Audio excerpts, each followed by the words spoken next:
Today we're going to do some high-resolution scanning using this wheel probe on those corrosion plates.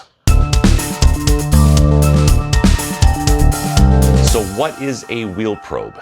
Inside this liquid-filled tire right here is a linear phased array probe. This is a Sonotest WP2. This is the 128 element version. This is 10 megahertz with a 0.8 millimeter pitch.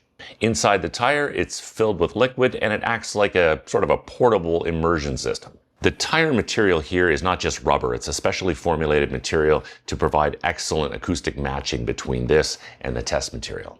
Because of that really good match, we don't need a constant flow of couplant. In fact, we can use one of these little garden sprayers, and that's pretty much all we need. A lot of the wheel probe work is being done in the aerospace industry. However, you're going to see them more and more in industrial applications like corrosion inspection. To demonstrate the wheel probe today, I'm going to use my Sonotest Veo 3 and one of these cutboard minis from PH Tool. PH Tool offers 10 different cutboard mini styles. Each one has a 5x5 grid. Each grid is 3/4 of an inch, and there's a step wedge machined off to the side. The larger cutboards and these cutboard minis are meant to be for training and for performance demonstrations. And if you flip them over, you'll see there's a plastic panel that covers the back so you don't know what you're looking at. There's a little cutout on the plastic. There's a QR code. If you move your phone over top of that, it will tell you the name of the pattern and the serial number. For the focal loss settings on the Veo, I'm going to use a 4-element aperture. Since we're traveling through water and we've got such a small aperture, we're going to be way beyond the near zone, so focusing won't matter at all. Leave that off. I'm going to run all the way to element 128. I'm going to leave this unrectified. Normally on a linear scan, you index by 1 element each time, but just to be a nerd and try to make as nice a picture as I possibly can, I'm going to use something called double resolution mode, or DR. So instead of going elements 1 to 4, then 2 to 5, 3 to 6, what it does is it goes 1 to 4, and then it will go 1 to 5 as the next step. And then the third step is actually 2 to 5. Doing that, we get basically 2 steps for every 1 element spacing. And if I do that in the index direction, why not do that in the scan direction? So I'll set the scan interval to 0.5 millimeter.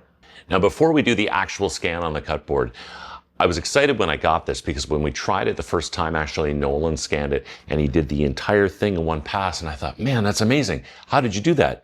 And it just so happens that with 128 elements and a 4-element aperture, you get a pass width of about 199 millimeters. Well, the width of the corrosion, 5 cells times 19 millimeters each, is about 95 millimeters. So I get 99 over 95. I got about a 2 millimeter gap on either side, so I can actually scan the cutboard in one shot. So we'll give this a little bit of a spritz, and away we go.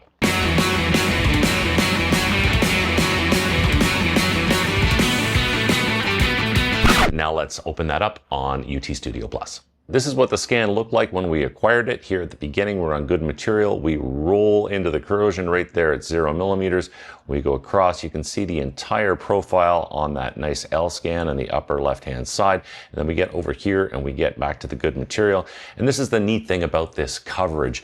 As I'm anywhere sort of in the middle of the scan, look at the L scan right here. There's my little tiny piece of good material outside the grid, and the same thing on this side, all the way through the corrosion scan. That means I was able to acquire the entire thing dead straight, and I got all the corrosion. Take a look at how good this signal is and how little couplant we used. And really, that's the advantage of one of these wheel probes, is you get this excellent matching between the tire and the test piece with just a tiny little mist of water. I do have 2 cutboards here and I switched them around. We did scan the other one. I'll show you what that looks like when I overlay it with a photo. You can see how well that lines up.